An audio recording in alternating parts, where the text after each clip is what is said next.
Bonjour les enfants, c'est l'amour à Rivka et j'aimerais vous raconter l'histoire de Léger comme une plume. Eh oui, vous savez qu'à Rosh Hashanah, on pèse dans la balance les choses. Il y a des choses très lourdes et il y a des choses très légères comme une plume.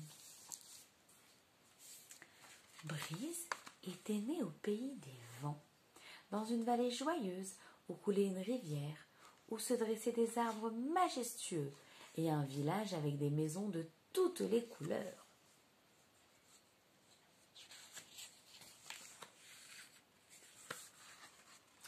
Pourtant, Brise n'était pas très heureuse, car contrairement aux autres vents, quand elle se promenait dans la forêt, les branches des arbres ne bougeaient pas.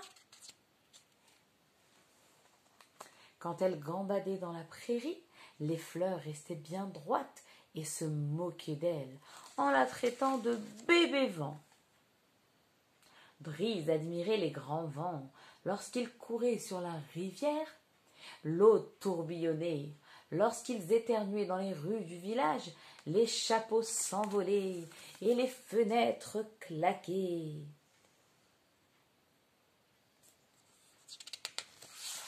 Car Hachem avait créé plein de beaux vents, et la brise est un tout petit vent. La nuit, elle rêvait d'être comme eux. Elle voulait faire courber la cime des arbres au printemps, plier les roseaux des marais en été, et virevolter les feuilles en automne. Et elle y rêvait toutes les nuits. Un jour, elle repéra dans un champ un tas de foin fraîchement coupé, et elle alla souffler dessus de toutes ses forces. Une brindille se mit à bouger, une autre dégringola, et Brise crut qu'elle y était enfin arrivée. Mais elle fut bien déçue en voyant un criquet sortir de la meule de foin en bâillant. «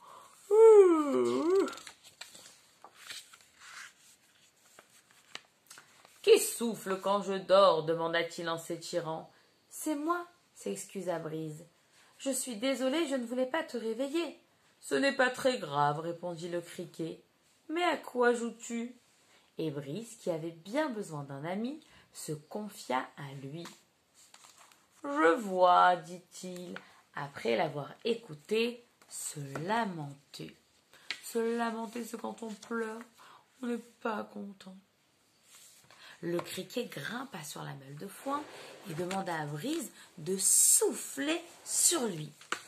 Brise gonfla ses joues et souffla. Le criquet se courba en avant et ses ailes se dressèrent en arrière. « Pas mal, dit-il, pas mal du tout. J'ai bien failli m'envoler. »« Tu as bougé tes ailes juste pour me faire plaisir, » protesta Brise. « Tu veux aller trop vite, » lui expliqua le criquet, « et c'est ce qui te décourage. Tu dois être patiente et apprendre à grandir. Quand j'étais un petit criquet, j'arrivais à peine à sauter de quelques centimètres. Maintenant, je fais des bonds qui m'emmènent très loin. D'un saut, je peux aller jusqu'à la grange que tu vois, là-bas. » Le criquet emmena Brise près d'un monticule de sable. « Mais allez, essaye encore. » Brise gonfla une nouvelle fois ses joues, mais le sable ne bougea pas. « Je vois, » dit le criquet, « il nous faut quelque chose de plus léger. Pour commencer, allons là-bas. » proposa-t-il en repérant un tas de feuilles mouillées sur la berge de la rivière. Brise souffla sur le tas de feuilles, mais les feuilles ne bougèrent pas. C'est tellement frustrant quand on essaye et on n'arrive pas. « C'est encore trop lourd, » dit le criquet. « On ne se décourage pas, on va y arriver. Cherchons quelque chose de beaucoup plus léger. Quelque chose de léger comme... » « Comme quoi ?» demanda Brise. Un moineau bleu picorait près d'eux, et le visage du criquet s'illumina. « Comme ça !» s'exclama-t-il en tirant une plume sur une aile du moineau. « Ouille !» protesta l'oiseau. « Désolé, c'est pour une bonne cause !» s'excusa le criquet. Brise souffla sur la plume, et la plume était si légère qu'elle s'envola. Dès qu'elle retombait, Brise soufflait à nouveau, et la plume remontait de plus en plus haut. Brise était si heureuse qu'elle se sentit aussi légère que la plume. Elle grimpa dans le ciel avec elle et continua de souffler de plus en plus fort, si fort que les feuilles des arbres commencèrent à bouger. « Bravo, tu y es arrivé !» s'exclama le criquet.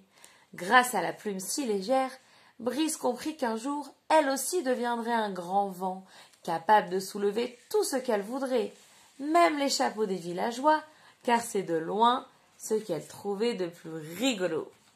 Et Brise a réussi à souffler. Vous aussi les enfants, faut pas se décourager quand on n'arrive pas à faire quelque chose. On essaye encore, et c'est sûr qu'à la fin, Hachem va nous aider à réussir.